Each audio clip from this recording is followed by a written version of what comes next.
Can before you? All right. No, you give your piece first. Give your piece first. There's three massive things here for me, and this is not coming. I know when I say this is just going to come from people will take it as this is an LSU guy saying this. So what does he know about Notre Dame? Okay. I'm not going to take the petty shots that I can. I probably should. I'll take them at you because we just joke with one another. Yeah. But you got to get out of the identity of Brian Kelly. Now, I know you will push back on that, but you're going to have to philosophically in all of your philosophies, get away from the way Brian Kelly did things at Notre Dame. You're going to have to. Joe, I told you that I thought that this offense was fraud. I didn't trust him. I don't trust the dudes on the outside. I don't trust the play calling, especially the play calling. You hired a guy from in-house to be your OC. You did. You didn't want to go spend the money. And if you're going to hire inexperienced dudes that aren't good OCs and have bad OCs at other stops, this is going to happen.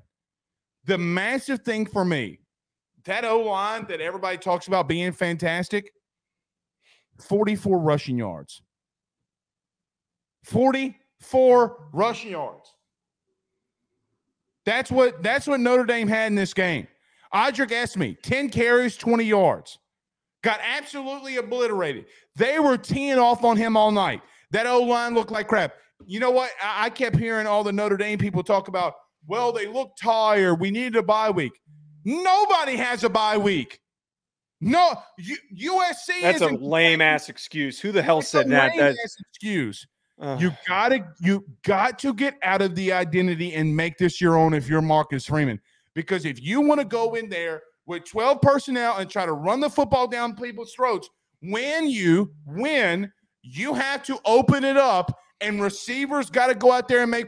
Mitchell Evans is your best out. I'm not even going to call him a skill player, but I'm going to. He's not, but I will. He's your best skill player. He is. You know why? Because every single week I know what Mitchell Evans is going to do. Every week. Estime has times where he doesn't show up. I don't know, man.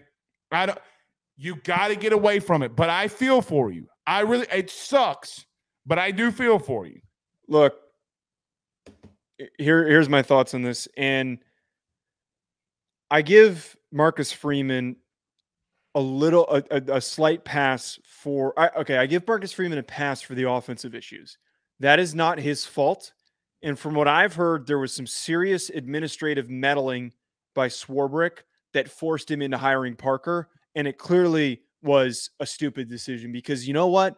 The guy can't call plays. He is calling route concepts for receivers that take too long to get open. So what's happened over the last couple of weeks is teams are sending a ton of pressure, and Sam Hartman is put in a sitting duck situation where he is just getting blasted because guys are not getting open quick enough. So I will not put blame for Jared Parker's deficiencies and ineptitude as a play caller on Marcus Freeman's lap. But he's got to change that. If that's been happening for multiple weeks, Marcus Freeman's got to go in the OC's office and say, you got to run quicker shit. Okay, but we don't know what those conversations are like. But here's my main takeaway. Too many people in the Notre Dame media sphere are unwilling this far in to deliver blame to Marcus Freeman and the lack of preparation that has gone into getting this team ready.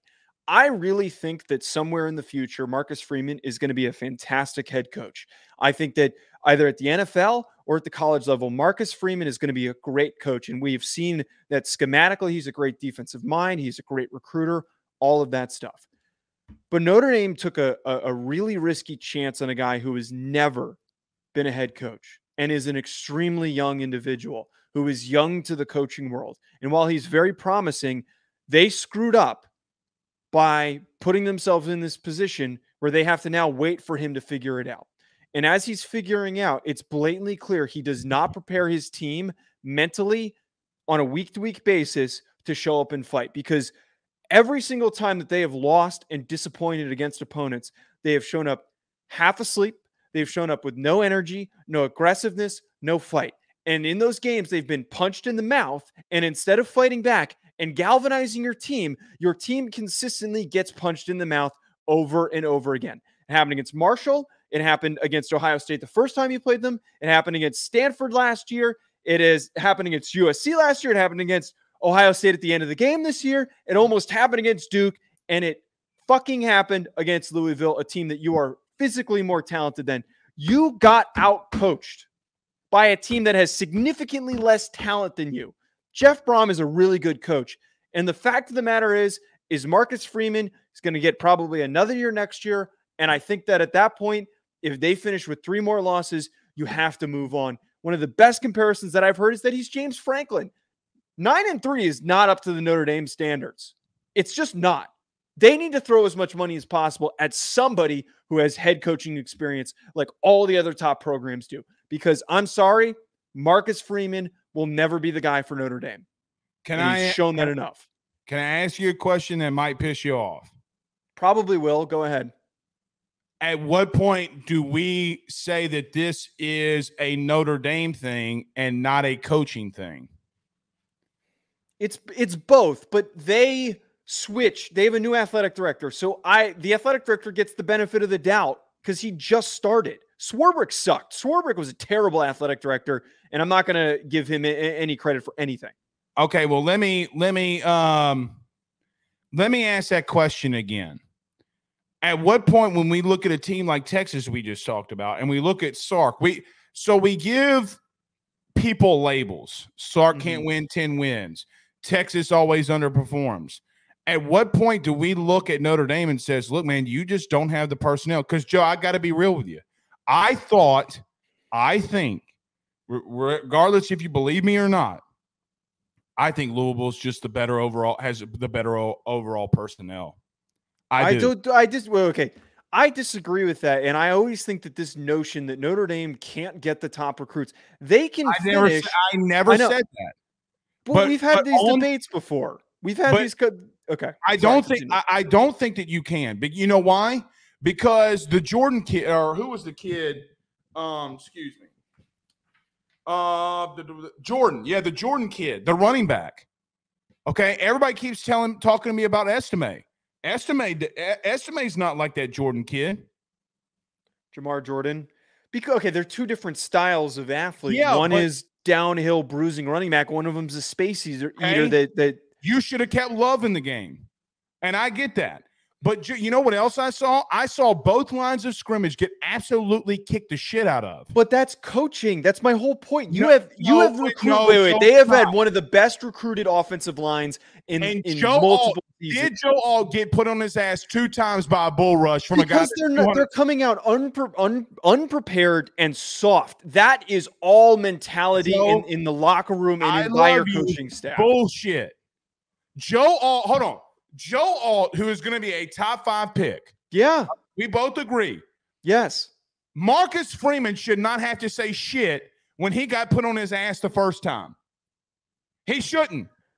And then all night long, Louisville and that little DN kept beating his ass up and down the field, and you know it.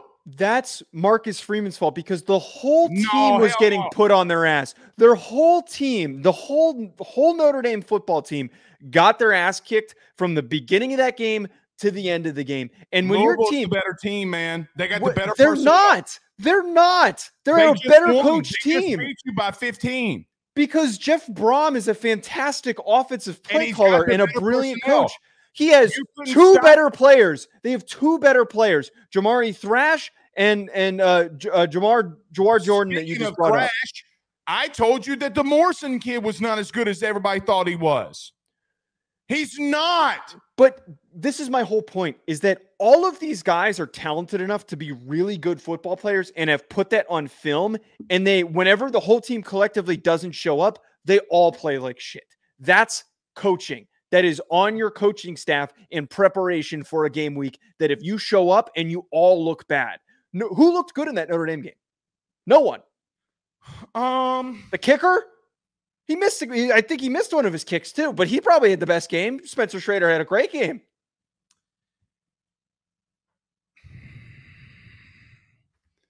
Really and truthfully, Joe, I don't think you look well here. Let me okay. Let me take this from a 5,000 foot view. Okay, let me just say this. Mm-hmm. Offensively, you're one of the, I'm going to just be real with you. You're one of the worst teams in the country. Yeah. Okay. Yes. I do think that you had you did not go get the OC. You didn't go get Ludwig. It was a massive miss. You should have spent the money.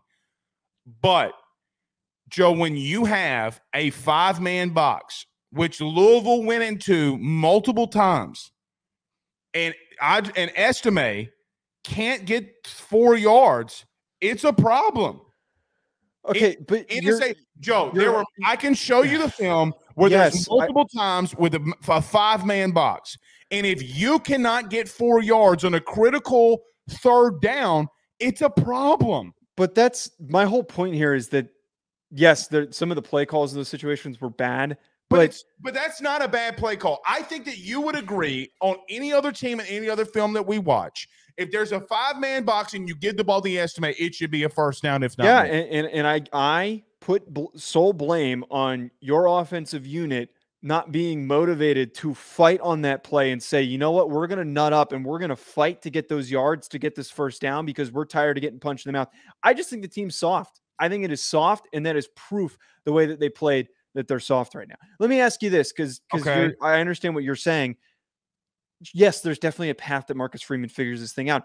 But from what you have seen in the season and a half of him being the head coach at the University of Notre Dame, do you think that he can get this team in a position where they can be consistently top 10? This one specifically, no. Not this specific roster. I'm just saying in the long term. I think that you're going to have to give him more than the 3-year window that other coaches are allowed to get to a playoff, yes. But I do think he can get there. But that's problematic because this isn't – you're in it now. You're in it now. Yeah, we're screwed. We're screwed. We're stuck sitting through this. Here's the thing that I would say. Okay, he's got to be. There's one massive thing that I give Marcus Freeman a pass on, and LSU fans are going to hate for me to say this, but it's true. There are institutions like an LSU, like a Bama, like a Michigan, so many different places that if they had an OC that did not look good, they'd fire him on the spot. And they would pay God knows how much money to fire him. When Notre Dame went after Ludwig and Schwarbrick shut it down, okay, Marcus Freeman's got to get a pass on that, Joe, from the Notre Dame fan base too. That's why I led in by saying that, is that I give him a pass for the offensive issues. Here's the thing. You're one of the worst teams on third downs offensively. You went 3 of 13 on Saturday, which and if all the listeners have to know this by now, how massive I am on third down efficiency. It is the one thing that, so for example, let me just say this.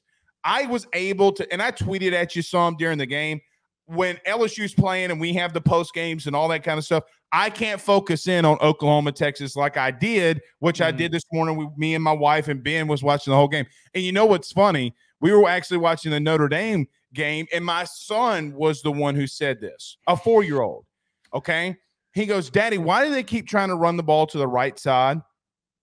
Stop. Did he actually say that? Yeah, he did. My 4-year-old. I swear to God. But third down efficiency is a coaching blunder. And one thing that I will say about Marcus Freeman, that why I know he's not ready, what in the outright shit are you doing going for it on 4th and 11 on your own territory? If you're a defensive dude, punt the ball, try to get a stop, give them a shorter field, because the likelihood, Joe, did you know that you were 2 for 10 at that point on third down conversions? Yeah. 2 for 10 at that exact moment. He made massive coaching blunders. Massive. He felt the pressure. He didn't know what to do, and it got to him. That's what I'm getting at here. And not to harp on this for too long, That's what I'm getting at here, is that in game, it's not only that he just makes bad decisions. Bad things happen way too often. And they go over to him on the sidelines and he looks helpless at times. And that's where I get even more frustrated. The whole 10 men on the field, that's a head coaching deal. And even if he's not, obviously the head coach isn't the one responsible for making sure certain packages get onto the field. That's not his job. But to not have the systems in place to make sure that assistant coaches have that stuff accounted for, that's on him. I just feel like that there is a lack of organization, preparation, and intention from this team. And maybe Marcus Freeman in a few years figures it out at another football program somewhere else. He is going to be a great coach, but we are stuck suffering through this as he's slowly trying to figure this thing out. And I know some people might point out that Brian Kelly was bad in his first few years at Notre Dame. Charlie Weiss also he got was to rough. a national title. What do you mean? Well, their first season, their record wasn't very good, and then eventually he got Notre Dame to a national championship in a couple of years. What I'm trying to get at here is that he took over a bad roster that was completely brought down into the. Brian Kelly took over a bad roster at Notre Dame. Brian Kelly left Marcus Freeman a mansion when he got. That's what I'm saying. Crack house. Yeah, Brian Kelly showed up and turned a Prius in and turned it into like a Mercedes Benz. Yeah, I wouldn't say a Ferrari, but it was a nice Benz truck. Okay. And Marcus Freeman has been driving. He hadn't gotten the oil changed.